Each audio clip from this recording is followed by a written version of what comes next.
Hello friends, हाय। 555 शक्ति channel में आप सभी डियर डिवाइन सोल्स का एक बार फिर से बहुत बहुत स्वागत है फ्रेंड्स। मैं हूं आपकी सोल सिस्टर रत्ना और आज आपके लिए बहुत ही प्यारा सा टॉपिक लेकर आई हूं अनअवेकन डिवाइन मैस्कुलाइन के बारे में, कि जब वो अनअवेकन होते हैं तो उनके क्या थॉट्स होते हैं अपनी डिवाइन फेमिनाइन को लेकर।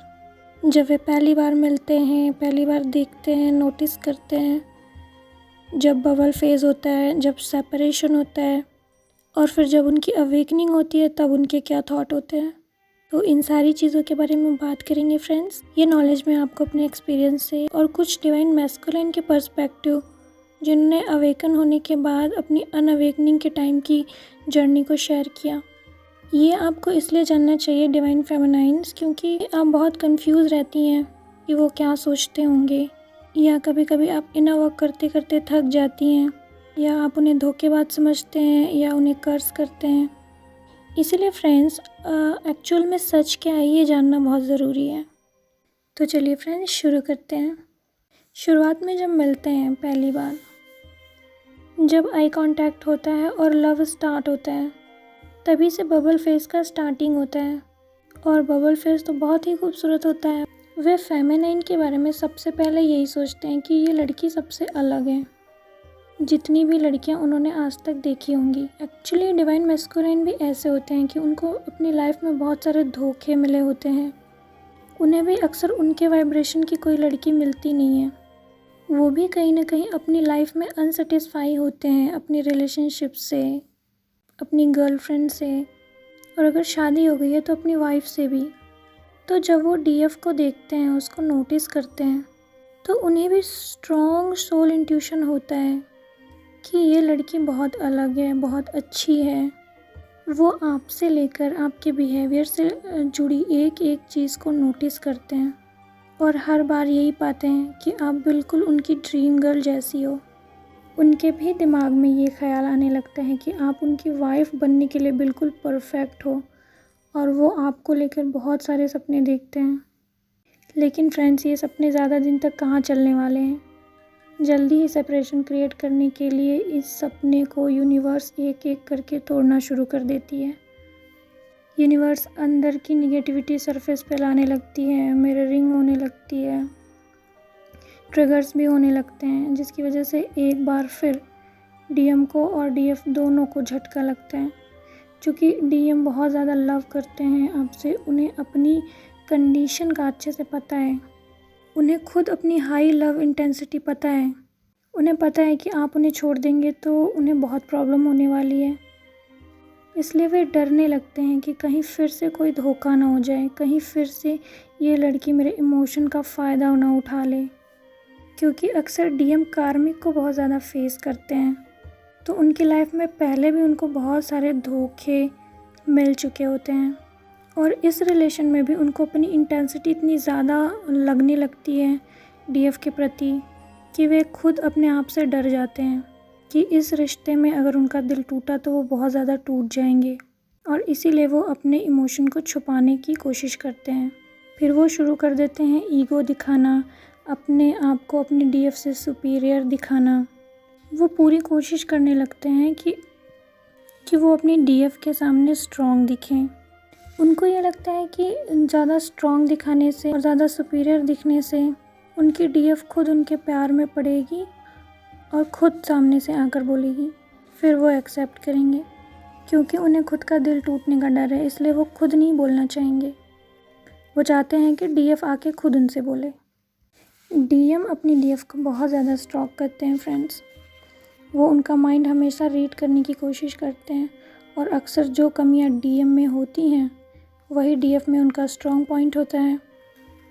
एग्जाम्पल के लिए, जैसे अगर डीएम का थ्रोट चक्र ब्लॉक है, वो कम्युनिकेशन में ज़्यादा अच्छा नहीं है, तो उसकी डीएफ बहुत अच्छी कम्युनिकेटर होगी। डीएम अगर लुक वाइज थोड़ा ठीक नहीं है तो उसकी डीएम और ज़्यादा लुक वाइज अच्छी होगी। एक्चुअली दोनों में क्वालिटीज़ बहुत ख़ास होती हैं, दोनों एक दूसरे से कम नहीं होते। किसी मामले में डीएम बहुत ज़्यादा अच्छा है तो किसी मामले में डीएफ बहुत ज़्यादा अच्छी है। लेकिन डीएम ऐसा सोचते हैं कि उनकी डीएफ बहुत ज़्यादा टैलेंटेड है, उससे ज़्यादा इंट्यूटिव है, जो उसके हर बात को जान लेती है, उसके अंदर की बातों को समझ लेती है।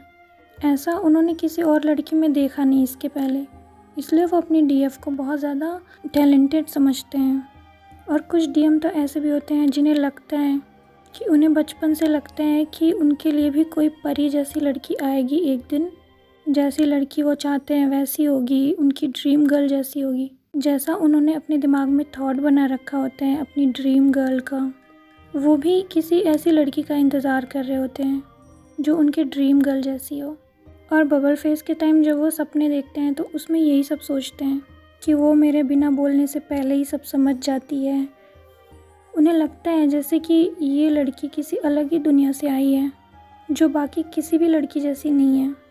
इसलिए वो इतना ज़्यादा डीप प्यार में पड़ जाते हैं डीएफ के, इतना ज़्यादा थिंक करने लगते हैं उसके बारे में, इतनी ज़्यादा फ़ोटोज़ देखने लगते हैं कि उनको खुद ही अपने आप से डर लगने लगता है कि वो आखिर कर क्या रहे हैं। उनका खुद पे कंट्रोल चला जाता है और वो खुद की इंटेंसिटी से डरने लगते हैं। और इसीलिए जब उनकी डीएफ उनके सामने होती है तो उनकी बोलती बंद हो जाती है। वो हमेशा अपनी डीएफ के पास आने से डरते हैं, अपनी डीएफ से बात करने से डरते हैं। उनका आपसे दूर भागने का रीज़न, यानी डीएफ से दूर भागने का रीज़न उनका खुद का हद से ज़्यादा प्यार ही होता है, क्योंकि उन्हें खुद पे भरोसा नहीं है कि वो आपसे बात करेंगे तो कैसा रिएक्शन देंगे, क्या क्या बोल जाएंगे, जिसके बाद वो बाद में एम्बैरस उनको होना पड़ेगा। और आपको तो वो दूसरी दुनिया से आई परी समझते हैं, इसलिए आपके सामने बिल्कुल भी एम्बैरस नहीं होना चाहते हैं, बिल्कुल भी वीक नहीं होना चाहते। उल्टा वो अंदर से इतना स्ट्रॉन्ग दिखाने की कोशिश करते हैं जितना वो एक्चुअल में है भी नहीं। और अब आती है बात सेपरेशन की। जब सेपरेशन होता है तब उनका क्या थॉट होता है। जब सेपरेशन होता है तो उनका पेन बहुत ज़्यादा होता है। हालांकि डीएफ्स भी बहुत ज़्यादा लव करती हैं, उनके लिए सपने देखती हैं, उनके लिए भी उनका डीएम बहुत ही इम्पोर्टेंट होता है। वो भी बचपन से ही इंतज़ार करती हैं एक ख़ास पर्सन का। लेकिन यहाँ पे डीएम की बात हो रही है, इसलिए मैं सिर्फ डीएम के थॉट्स के बारे में ही बताऊँगी। डीएफ्स को तो अपना पता ही है। तो सेपरेशन के टाइम मुझे ऐसा लगता है कि डीएफ से ज़्यादा पेन डीएम को होता है, क्योंकि सेपरेशन के टाइम में मेरे केस में मैंने देखा कि मुझसे ज़्यादा पेन मेरे डीएम को हुआ। मैंने जितना पेन फील किया उसका कई गुना ज़्यादा पेन मैंने उनका रिसीव किया। यहाँ से मैंने ये बात सीखी कि जो ज़्यादा प्यार करता है ज़रूरी नहीं कि उसका प्यार ज़्यादा हो। जो चुप है, जो कुछ नहीं बोल पा रहा, उसका प्यार बोलने वाले से 10 गुना ज़्यादा हो सकता है। तो डीएफ्स ऐसा कभी ना सोचें कि आपके डिवाइन मैस्कुलिन आपसे प्यार नहीं करते। डीएम को कई बार धोखा मिला हुआ होता है, इसलिए फिर से आपसे सेपरेशन उनके सारे सपने तोड़ देती है। फिर वो अपने आप को ठीक करने के लिए इस कनेक्शन को अवॉइड करते हैं और जानबूझकर कार्मिक रिलेशन में जाते हैं और कार्मिक के साथ सेक्सुअल रिलेशनशिप में भी जाते हैं, क्योंकि वो अनअवेकन डीएम होते हैं। वो अपना ईगो हर्ट बर्दाश्त नहीं कर पाते, इसलिए वो अपने आप को नॉर्मल करने के लिए, खुद को पहले जैसा स्टेबल करने के लिए ऐसे रिलेशनशिप में जाते हैं। बट सुकून तो उनको वहाँ भी नहीं मिलता। कभी कभी इस जर्नी में सेपरेशन के टाइम पे कुछ मैनिपुलेटिव पीपल्स भी होते हैं डीएम के अराउंड, जो डीएम को मैनिपुलेट करते हैं कि ये लड़की सही नहीं है, पैसों के लिए तुम्हारे पास आई है, कोई ऐसे प्यार नहीं कर सकता किसी से। और डीएम और डीएफ के बीच में भी इतना डिफरेंस होता है कभी कभी, जैसे कि बिहेवियर में डिफरेंस, एज में भी डिफरेंस, स्टाइलिंग में भी डिफरेंस। तो डीएम और डीएफ दोनों को एक दूसरे को समझने में बहुत प्रॉब्लम होती है। इसलिए जो डीएम के अराउंड में मैनिपुलेटिव पीपल्स होते हैं आराम से डीएम को मैनिपुलेट कर जाते हैं। और डीएम को भी ये लगने लगता है कि ये लड़की फ्रॉड है या मेरे पैसों पे मरने वाली है। और जो स्ट्रॉन्ग सेक्सुअल अट्रैक्शन उन्हें फील होता है डीएफ के प्रति, उन्हें लगता है कि ये डीएफ की ही एनर्जी है, कि ये शायद मेरे लिए बहुत ज़्यादा डेस्परेट है, इसीलिए मुझे ऐसा फील हो रहा है इसके प्रति। प्यार है लेकिन दिल टूट ना जाए, इस डर से वो दिल की बात सुनना बंद कर देते हैं और अपने लॉजिकल माइंड को लगाना शुरू करते हैं कि ये लड़की फ्रॉड है, शायद ये मुझे फंसाने की कोशिश कर रही है या जानबूझकर अच्छा बनने का नाटक कर रही है। ऐसे ऐसे थॉट बना के उसे भूलने की कोशिश करते हैं। हो सकता है कि इस बीच कई डीएम्स बहुत सारे रिलेशनशिप में भी इन्वॉल्व हो जाएं। ऐसा सब वो इसलिए करते हैं ताकि वो खुद को बैलेंस कर पाएँ। तो उनका उधर यही सब चलता रहता है, कार्मिक्स, रिलेशनशिप्स, दिल और दिमाग के बीच में लड़ाई, कभी डीएफ तो कभी कार्मिक। कभी उन्हें लगेगा डीएफ मेरी ड्रीम गर्ल है, कभी उन्हें लगेगा कि नहीं वो फ्रॉड है। उनका उधर यही सब चलता है और इधर यूनिवर्स डीएफ की अवेकनिंग शुरू करता है, क्योंकि डीएफ हमेशा अपने दिल की आवाज़ को यानी अपने इनर इंट्यूशन को वैल्यू देती हैं। वो खुद को हील करने या बैलेंस करने के लिए कभी भी किसी भी अदर पार्टी या कार्मिक का सहारा नहीं लेती हैं, बल्कि सेपरेशन के बाद डीएफ ऐसे लोगों और कार्मिक से खुद को और ज़्यादा अलग कर लेना चाहती हैं। और अगर डीएफ सिंगल हैं तो अपने किसी भी रिलेशनशिप के लिए वो सिर्फ़ और सिर्फ डीएम का वेट करती हैं और सिर्फ डीएम पे ही डिपेंड रहना चाहती हैं। ये अपने आप में बहुत बड़ी बात है फ्रेंड्स। इतनी सहन शक्ति जो डीएफ में होती है कि टूट जाने के बाद भी खुद को गलत रास्ते पे नहीं जाने देना, खुद को और अधिक समेट के रखने की शक्ति जो डीएफ में होती है, ये शक्ति अपने आप में बहुत ही डिवाइन है, जिसकी वजह से यूनिवर्स डीएफ्स को चुनते हैं पहले अवेकन होने के लिए, जो कि पेशेंस के साथ अपने डीएम को अवेकन कराने के लिए मेहनत करती हैं। भले ही उनको ये पता लगे कि उनका डीएम किसी और के साथ है, उन्हें याद भी नहीं कर रहा, फिर भी वो पेशेंटली इनर वर्क करती हैं। मैरिज ट्विन फ्लेम जो होते हैं उनमें भी जो डीएम होते हैं वो अपने डीएफ के बारे में यही सब थॉट रखते हैं। बस यहाँ पे उनको ये सोचना पड़ता है कि कहीं इस लव कनेक्शन की वजह से उनके डीएफ को प्रॉब्लम ना हो जाए या उनकी मैरिड लाइफ स्पॉइल ना हो जाए। इस वजह से वे कोई स्टेप नहीं लेना चाहते और अपनी फीलिंग्स हाइड करते हैं। एक अनअवेकन डीएम भले ही कितने भी कार्मिक से डील करें, वो आपसे मिलने के बाद एक पल के लिए भी आपको भूलते नहीं हैं। वे आपको याद करके हर्ट होते हैं, फिर कार्मिक के पास जाते हैं, वहाँ भी वे सुकून नहीं पाते हैं। तो वहाँ पे भी वो फील करते हैं कि जिस तरह वो आपको सोल को सरेंडर कर पाते थे, वो किसी और कार्मिक के पास सरेंडर नहीं कर पा रहे हैं उस तरीके से। और जब कार्मिक रिलेशन में बार बार जाके वो बार बार यही फील करते हैं कि वो सरेंडर नहीं हो पा रहे हैं उस तरीके से, तब उन्हें थक हार के ये मानना ही पड़ता है कि आपके साथ उनका कुछ अलग सोल कनेक्शन है। और तब वो अपनी इनर इंट्यूशन पे ध्यान देना शुरू करते हैं और तब जाके यूनिवर्स उनकी अवेकनिंग स्टार्ट करती है, उनके कार्मिक से उनका पीछा छुड़ाने में और उनकी सोल को ये रियलाइज़ करवाने में कि आपका सोल कनेक्शन है। इसमें डीएफ का जो इनर वर्क होता है वो बहुत हेल्पफुल होता है। आप डीएफ जिस तरीके से अपने कॉन्शियसनेस को राइज़ करती हैं, वो आपके डीएम को अपनी इनर इंट्यूशन को सुन पाने में हेल्प करती है। और जैसे ही अवेकनिंग स्टार्ट होती है और डीएम को पता लगता है कि आप उनका काउंटर पार्ट हैं, तो उन्हें बहुत ज़्यादा रिलैक्स फील होता है।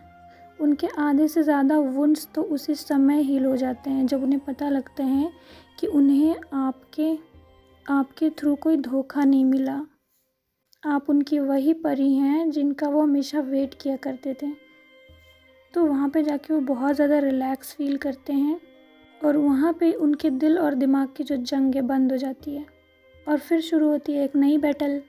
और वो होती है कि मेरी डीएफ या फिर सोसाइटी, फैमिली, इज़्ज़त। क्योंकि जो डीएम की कंडीशनिंग में डीएम की family pressure, society pressure DM पर बहुत ज़्यादा हावी होता है, फिर उन्हें इनसे स्ट्रगल करना पड़ता है। फिर ये बैटल छिड़ जाती है कि वो आपके पास आएँ या फैमिली देखें, सोसाइटी देखें। जब डीएम की अवेकनिंग हो जाती है तो आप उनके लिए बहुत कुछ बन जाते हो।